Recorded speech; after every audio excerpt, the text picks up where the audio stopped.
上面呢位嘅朋友啊，請你講一講你嘅姓名，然後咧就你有2分鐘嘅時間行先，等一陣，我哋同事會俾個咪你。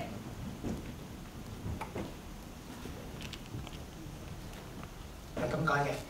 咁就住呢個港深西部快速軌道啦。咁首先好簡單講就係話，佢作為如果喺呢個新界西嗰邊嚟講咧，基本上你連翻上大陸，梗係嗰個情況係梗係好理想啦，睇落。咁不過嚟講，你唔好唔記得，就係話，如果佢呢條嘅快速軌道最重要嗰一點就係話，只不過就係話只能夠係新界西，最多俾得埋機場落到去嗰個即係呢個深圳西部。咁其實相比之下，佢嗰個發出嚟嗰個，即係佢能夠引發出嚟嗰個嘅效用係咪真係有想像中咁大咧？我其實係有啲懷疑，反而係有啲懷疑喺度嘅。因為如果要快嘅，我不如出去西九龍搭呢個高鐵仲快。如果你咁樣搭五管深咁樣，又慢慢咁樣再咁轉又轉，其實嗰個時間已經嘥咗㗎根本。如果要快嘅話，一定用咗呢個高鐵嘅方案先啦。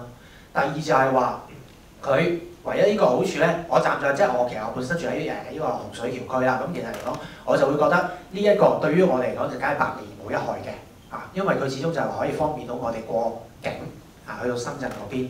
不過但係嚟講，亦都可以過到即係過到去呢個機場啦。不過嚟講，對於呢個屯門小蠔灣應該連接咗本地支線咧，其實我都會好有保留。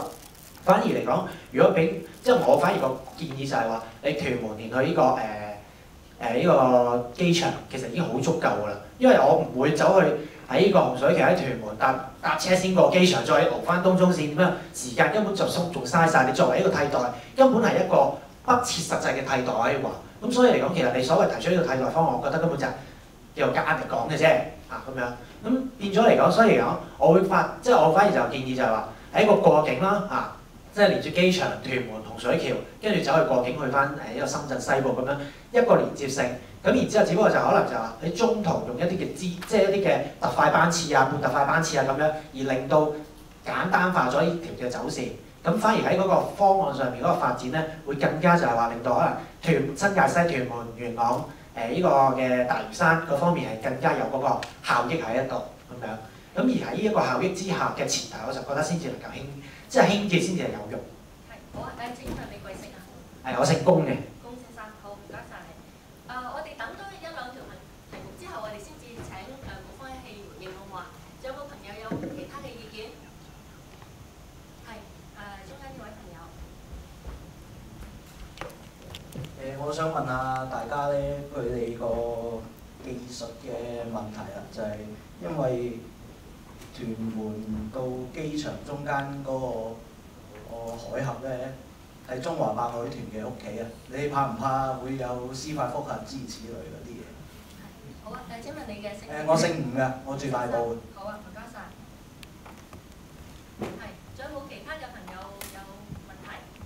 如果朋友都請優生同我哋回應一下先好嗎？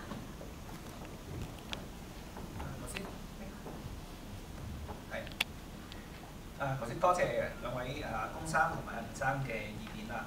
咁或者吳生有個問題，一陣間或者都可以講一講。我諗大體嚟講咧，其實龔生提出嚟嘅問題，我諗正我哋就係都想聽多啲市民就我哋而家特別係頭先你講到嘅港深西部快速軌道呢一個嘅走廊咧，其實佢從即係大家作為市民或者日後嘅用家嚟講，其實佢點樣連接咧？係先能夠更加幫到大家，或者幫到嗰度嘅社區。究竟嗰個重點應該擺喺所謂跨境嘅連接嗰度係更加適合啊？定還是係咧？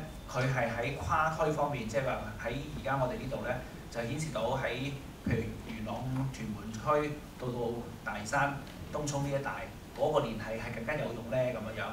咁或者係機場到機場之間係更加有作用，或者係機場同深圳西呢一個部分係更加用。即係我哋正就係希望我哋通過我哋嘅顧問作一個建議，呢個建議其實係一個拋磚引玉嚟嘅。咁等大家有一個嘅基礎之後咧，係俾一啲意見我哋睇法。咁頭先阿龔生提出一個意見，我相信係我哋可以考慮嘅，即係喺再思考呢個問題上高咧，就即係俾咗佢哋嘅睇法。咁當然啦，即係大家其他朋友亦都可以喺呢個問題上高再多啲演繹都得嘅，冇問題嘅。至於吳先生嚟講咧，佢提出嗰個技術問題，我哋係喺嗰個構想上高咧，我哋有考慮到中環白海段嘅問題嘅。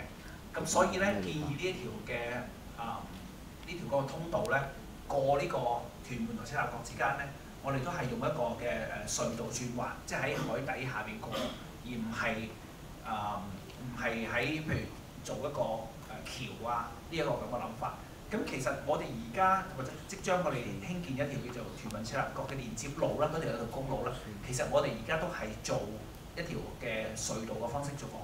個主要亦都係考慮到咧，係會減少對嗰度嘅海域嘅海洋生態嘅影響嘅，呢個包括中環白海豚。咁所以我哋都希望喺建築方法上高咧，都係用一啲係最環保、最少對嗰個環境海洋嘅衝擊係最少嘅一個建築方法嘅嚇。好啊，唔該，邱生。或者有冇其他朋友有其他意見添？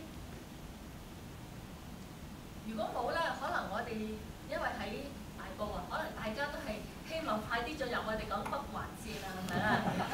因為即係我都知道好多朋友咧係由前一區嘅朋友啊都好關心呢個北環線嘅發展嘅。咁不如我哋